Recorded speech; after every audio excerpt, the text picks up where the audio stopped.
রংপুরের পীরগাছায় নিজ উদ্যোগে শৌখিনভাবে গড়ে তুলেছেন লেয়ার মুরগির খামার। মঙ্গলবার সকালে উপজেলার কিসামত ঝিনিয়া এলাকার কৃষক হেলাল সরকারের খামারে হাজারো মুরগির কক শব্দে বুকের ভিতর কেমন জানি স্পন্দনের অনুভূতি সৃষ্টি হয়। নিজ উদ্যোগে শৌখিনভাবে গড়ে তুলেছেন এই লেয়ার মুরগির খামার। তার এই খামারটি থেকে প্রতিদিন উৎপাদন হচ্ছে ৯০০ ডিম।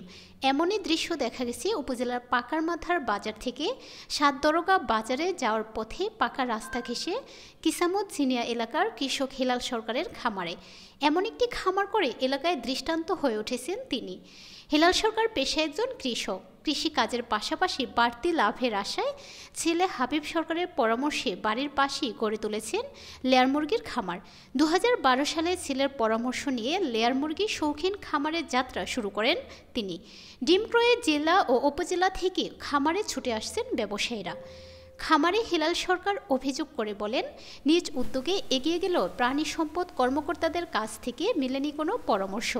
স্বল্প সুদে ঋণ পেলে আরও এগিয়ে যাওয়া সম্ভব বলে মনে করেন এই উদ্যোক্তা। এ বিষয়ে উপজেলা প্রাণী সম্পদ কর্মকর্তা ডাক্তার একরামুল হক মণ্ডলকে একাধিকবার কল করে তার মোবাইল বন্ধ পাওয়া যায়।